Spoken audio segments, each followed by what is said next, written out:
Salutations à tous nos amis éparpillés à travers le monde. Merci de vous voir nombreux encore aujourd'hui pour nous suivre dans notre messe éducationnelle intitulée Héritage. On m'appelle Tana Force et je suis votre serviteur. Aujourd'hui, nous allons parler de la prière et du travail, ou le travail et la prière. Qu'est-ce qu'est la prière?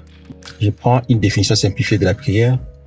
Une prière ou la prière, c'est notre façon de rendre gloire à notre Créateur qui est le Dieu Tout-Puissant, une façon de reconnaître comment il nous garde, il nous protège, nous, nos familles, car c'est lui qui nous a créés, c'est lui qui a créé ce monde. Donc, une prière est une façon de glorifier notre Créateur. Qu'est-ce que le travail? Le travail, c'est notre gagne-pain. C'est une autre façon de glorifier notre Seigneur en étant comme lui. Ça veut dire quoi? Il a dit dans la Bible, dans la Sainte Écriture, dans toutes les religions, il a dit que je vous ai créé à mon image. Donc nous ressemblons à Dieu. Et lui est créateur.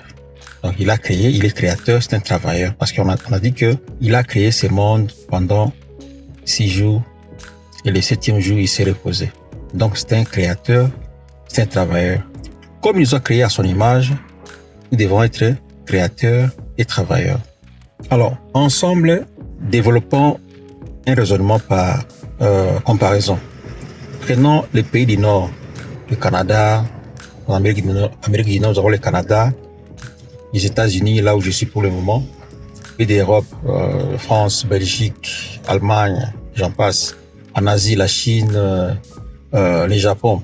Alors, nous appelons ou nous disons que ces pays sont développés. Pourquoi sont-ils développés? Parce que nous trouvons que leur environnement est bon. Ils ont construit des routes, de bonnes routes, des belles constructions. Ils ont développé beaucoup de secteurs, automobiles, aéronautique, agriculture. Alors, et si nous comparons ces pays à l'Afrique, nous allons trouver qu'il y a un grand écart.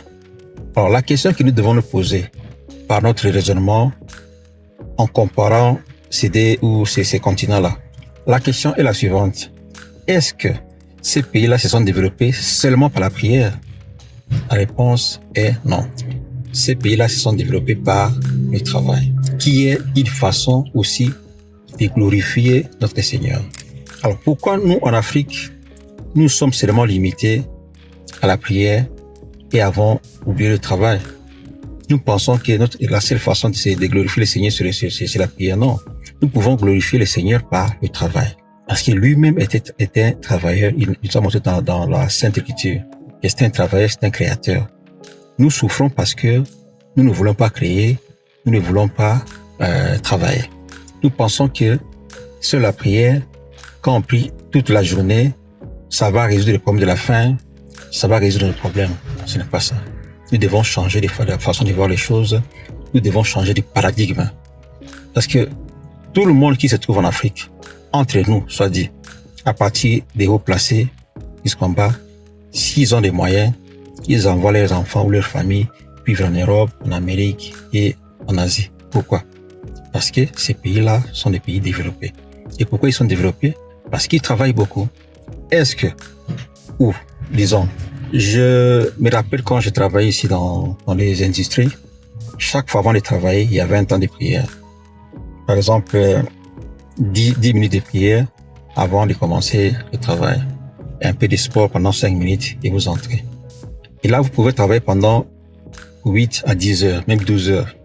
Donc, le temps du travail est plus long que le temps de la prière. Mais pourquoi nous faisons le contraire en Afrique? Nous trouvons qu'il y a des gens qui passent trop de temps dans la prière et moins de temps dans le travail. C'est là où nous avons des problèmes. Ça va choquer, mais c'est la vérité. Il y a quelques églises qui ont compris, je les félicite, comme l'église catholique. Vous allez trouver que dans l'église catholique, il y a des départements de développement. Ils ont des écoles, il y a des universités, il y a des fermes. La même chose avec l'église protestante. Et aussi, si vous allez au Congo-Kinshasa, il y a une église qu'on appelle l'église kimbanguiste. C'est une église qui fait des merveilles aussi.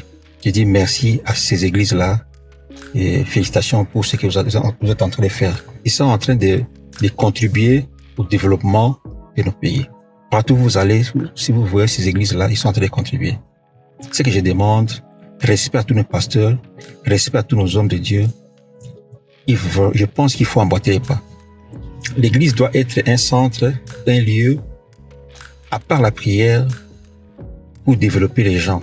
Pour voir les jeunes gens qui sont là depuis le matin jusqu'au soir, qui ne font rien. Encadrez-les, créer des cellules de formation, par exemple en maçonnerie, en charpenterie, en mécanique, en agronomie, pour aider les gens à se développer et aider nos pays. Même à la maison, si vous avez des enfants, la prière c'est bien, mais donnez-leur beaucoup plus de temps à travailler. Ne laissons pas nos enfants à jouer les games ou les Nintendo toute la journée pour montrer à nos enfants que nous les aimons. Non, nous les rendons paresseux. Il faut faire travailler nos enfants. Alors, il y a un Américain ici qui avait des enfants. Il avait instauré une loi chez lui à la maison. Il avait dit que dans sa maison, il n'y aura pas de télévision. Parce qu'il trouvait que les enfants passaient beaucoup plus de temps à la télévision à fainéanter, à regarder n'importe quoi. Il a acheté à ses enfants des laptops. Il leur a donné un ordre. Un ordre. Disons que je voudrais voir chacun de vous apprendre comment vendre en ligne sur Amazon ou faire le dropshipping et me donner les résultats. Et ces enfants, chaque fois après l'école, après leur devoir, ils entraient utiliser leur laptop pour se former en comment vendre sur Amazon et vendre sur faire le dropshipping. Après 6 mois, l'aîné avait encaissé dans ce business, je crois, $40,000 et les cadets avaient, je crois, $15,000. Pourquoi? Parce qu'il a fait travailler ses enfants. Il n'a pas laissé ses enfants fainéanter. Il a fait travailler les enfants. Il ne faudra pas penser que pour faire travailler nos enfants, nous devons attendre qu'ils soient majeurs. Non. Nous devons les faire dès le bas âge. Pendant les vacances, ne laissez pas les enfants jouer au Nintendo ou fainéanter. Non. Il faut apprendre à nos enfants à être responsables dès le bas âge. Lui-même, Jésus-Christ avait commencé à travailler à 12 ans. Donc, il avait déjà, avant ça, il aidait même son père quand son papa était charpentier, il aidait son père à le faire. Et puis il a commencé à pêcher à 12 ans. Ça veut dire que l'âge où les enfants peuvent travailler, ils doivent commencer ça tôt et développer cette culture-là pour travailler. Bref, on ne peut pas remplacer la prière par le travail et vice-versa. Prions Dieu pour la reconnaissance parce que c'est lui notre créateur. Mais donnons-nous plus de temps à travailler, à chercher à nous améliorer qu'à prier. Un temps de prière, c'est très bien, mais beaucoup de temps pour travailler. Ici, il y a des usines qui ne ferment pas. Il y a des gens qui travaillent 8 heures le matin. Après, un deuxième groupe vient pour travailler pour 8 heures et puis la nuit, 8 heures. Donc, l'usine continue à tourner. C'est pourquoi ils sont forts, ils sont développés par le travail. Ils ont un long temps de travail et nous les envions à cause de cela. Copions la même chose. J'avais fait une émission dernièrement sur la philosophie à l'école et la philosophie de la vie active. À l'école, copier ou tricher, c'est mauvais, mais dans la vie active, quand quelque chose marche, copiez-le, trichez-le s'il le faut. Voilà ce que j'avais à partager avec vous aujourd'hui. Changeons des paradigmes, changeons notre façon de voir les choses. À partir de nous-mêmes, passons beaucoup plus de temps à travailler, à nous développer, à lire.